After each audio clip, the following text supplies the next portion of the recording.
back, everyone. For today's video, we're going to be taking a look at a game that was played in the second round of the Morning Title Tuesday. Today, the great date, April 30th of the year 2024. Now, this tournament got off to a good start when I won the first round game. Now, one thing that does happen sometimes is some of the lower-rated streamers like Eric Rosen or Levi Roseman do play in these events, and in the early rounds, there are chances of us being paired against each other. So, of course, in the second round, naturally, with the black piece, I'm paired against none other than Levy Rosman, also known as Gothamchess. Now, Levy has the white pieces here. He does play a lot of different openings, and in this game, he decides to open with the move e4. Now, it's very good to see Levy playing openings like e4 instead of simply playing d4 every game. In the past, he used to only play d4 or c4. I would actually highlight a couple of Speed Chess Championship matches, so I should say I am not a GM, where Levy was playing a lot of garbage openings like the Trump house key with, I think, lines like h4, things of this nature. So it's good to see Levy is broadening his repertoire as he attempts to try and make a push towards the GM title. So it's very good to see the variety in his game as he's playing many different openings, and I think this is actually generally a good thing. So you get e4. Here I decide to play the move a6. Now, the reason I play a6 is simply that I don't want to end up in an opening where Levy can blitz out 10 to 15 moves right away, and he's also going to be feeling some pressure because on top of facing me in general, he's in a situation where I'm basically showing him a lot of disrespect. I am not playing a proper opening, and I'm giving him an advantage right out of the gate. So e4, a6 occurs. Now we get d4, and I play the move e6. Levy plays knight f3, and now I play this move d5. And here, Levy plays the move pawn takes pawn. Now, it's worth pointing out that in this position, when your opponent plays a move like a6 and then e6 and d5, I have played a French defense, but I have played it from a different move order, and I have wasted tempo with this move a6. So having wasted tempo with a6 here, it's a little bit, I would say, not precise to try and play a move like e takes d5. In fact, frankly, I would argue that for someone like Levy who's trying to improve and make a push towards GM, you cannot suddenly be afraid and try to play something safe. You have to try and punish your opponent. I played a6 on move number 1. This is not a good move. You have to try and punish your opponent. You can't suddenly decide to try and play it safe. So I'm really not a fan of Levy playing pawn takes pawn. But on the other hand, Levy might be trying to play 5D chess or this game we call poker. Now, what do I mean by that? What I mean is that when Levy plays pawn takes pawn, normally black would take back with the pawn, and we have reached a classic exchange French structure here. And generally speaking, with only one open file or lane on the board, a lot of the positions that occur tend to be very drawish.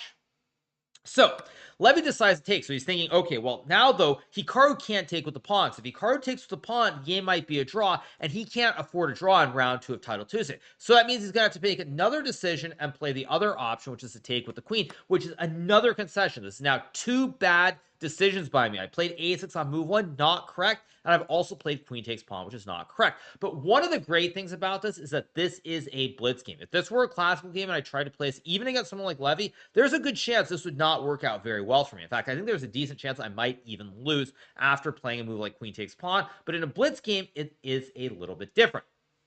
So Levy goes c4. I play queen to d8 back. Also, I would point out there's one big difference. If we go back to one of the main openings, which is the Scandinavian, white normally does not get these pawns on d4 and c4, because after d4 here, knight c6, knight f3, and bishop g4, immediately there's a ton of pressure on this d4 pawn. So white doesn't get that, which is why white normally has to play something like knight to c3, forcing the queen away, but now you don't get these 2 pawns on the d4 and c4 squares. So back to the game. Here, Levy does get the pawns out. Obviously, with the pawn on e6, there's no way I can put the bishop on g4 or the knight on c6 and pressure the pawn on d4. So white now has a clear central pawn majority, and white is simply quite a bit better. So I go queen d8. Levy plays knight c3. I play b6, and now he plays this move g3. Now, g3 is an excellent move from Levy. One of the best moves that he played in this game. I know the computer is going to say there are other moves that are better, but I really like this move because normally what you do in a blitz game is you'd be like, take 2-3 seconds and go either bishop e2 or go bishop d3 right away. But Levy uses time here and plays g3, and this is a very, very good reaction because after bishop b7, bishop g2, now I can't create a lot of threats on this diagonal. If white were to play bishop e2 and bishop b7, let's say castles knight f6, this bishop on the diagonal is unimpeded. I simply have an open scope here towards the knight and the pawn in front of the king. So Levy plays g3. Now here I play the move bishop b7. We get bishop g2. I play knight to f6. He castles. I go bishop e7. goes b3, and now I castle, and he plays the move bishop b2. Now here, white has finished his development, but one thing that I would caution Levy on specifically, to be clear, is that this is one of the big dangers of doing a lot of videos for beginners, because in this position, when you look at this, white has castled kingside. White has finished the development in one sense, but on the other hand, white still has the bishop on c1 and the rook on a1, which you need to develop. Now, one of the reasons that I very strongly tell people that if you start coaching or teach people who are much lower rate than you, it starts to affect your play, is because when you do that, you start thinking a little bit too simplistically. Because in this position, what Levy should have done is he should have played this move knight to e5, and after takes on g2 here, white has ideas like queen to f3, hitting the rook, the knight can jump to c6 down the road, there's even d5, and white can delay this development of the bishop and the rook. But Levy, probably thinking a little bit more simplistically, decides to play this move b3. Now, there's nothing wrong with this move b3, but it gives black time to finish his development here. And even though white has put the bishop on this diagonal, the bishop is simply on a closed diagonal. The pawn and the knight are in the way. So I play knight bd7, and now Levy plays queen e2. You'll note, of course, with the knight on d7, this knight e5 move is no longer as effective. Very simply because here, in a position like, let's say, knight e5, just to illustrate, after takes, if I try to remove this knight with knight bd7, white has the square c6, and after queen e8 and queen f3, there's this really nice bastion with the knight on c6. You can also go d5 here, and white is doing very well. But once I'm able to get my knight to d7 here, now if white goes knight e5, at the very least, I can simply trade all the pieces off the board, and white is no longer getting a horse on the c6 square. So Levy goes queen to e2. I play rook to e8. He goes rook a d1, queen c8, rook fe1, and now I play this move knight to f8. Now, knight f8 is a very passive move here, but what I'm trying to do is I'm essentially trying to anticipate white's action in the center. I'm expecting white at some point to maybe try to play for d5, because if you can get this trade, now at least the diagonal does start to open up. But if white plays like this, of course, with the rook on e8 and the knight on f6, now I can play a move like bishop a3, creating the classic ExxonMobil fossil, attacking the queen and the bishop at the same time. So when I go knight f8, I'm preparing for white to play d5. It's really the only idea white has, to go d5 or play knight to e5. So Levy now plays the move bishop h3. This is an interesting move. I wouldn't say that it's a move that I'm a huge fan of personally. I feel like this is a very superficial idea of trying to play for something with d5 to pin the pawn on e6 here. I also generally would argue that in this position, the best piece black has is this bishop on the long diagonal. So even here, if you play something like knight e5, I think white is simply better. But bishop h3 to me is just a superficial idea, and I'm not a very big fan of it, because now I simply move the queen away. And what is the bishop doing? If you can't go d5 here, and you can't really because the rook's on the open e file after the exchange, then the bishop is useless here, and now you've helped my bishop on b7 become a much stronger piece. So Levy plays knight to e5, and now I go c5. We get to move d5. I trade the pawns here. He takes back with knight. Worth pointing out, if white tries to sack the horse here with knight takes pawn, after takes, and king to f8, black simply has an extra bishop. The rook guards it on e7. And now down the road, let's just say white plays a move like d5. I can go bishop d6, queen f5, and now move like king g8. And black is simply up a bishop for a couple of pawns and has the advantage. So Levy plays d5, I take, he takes, we trade, and now you'll also notice with the pawn on c5, none of those ideas like bishop to a3 or bishop to b4 exist. So I play the move bishop d6. Levy goes queen to h5, trying to attack the pawn on f7, and now I play the move queen c7. Here he goes knight to c4, and this is the start of his problem. Now, keep in mind, you'll probably notice that Levy is using a lot of time here. He's very low on time. It's sort of a double-edged sword. On the one hand, it's good. On the one hand, it's bad. It's good if you can get a very good position where the moves are straightforward and easy, but in a situation like this, even though white has the advantage, the moves are not super straightforward or easy, and for someone like Levy, the instincts are going to be a little bit less than, say, a top GM, so the instinctual reactions that he has when he has 5-10 seconds on the clock aren't going to be as good. Now, the computer actually says that after knight g4, white is doing very well because white intends to sack a bishop, maybe go knight f6 or knight h6 here, and white actually is quite a bit better with all the threats looming towards the black king. But Levy has very little time left here, and he plays move knight c4, which to me is very logical because he puts pressure on the bishop on d6, and white would love to start pushing this d pawn up the board. Game continues with knight to g6. We get f4 here. Now I go b5. Levy plays knight e5. And now I play the move c4. Now, at this point, the game is starting to turn on a dime. Black now has the initiative and a little bit of an advantage for a couple of reasons.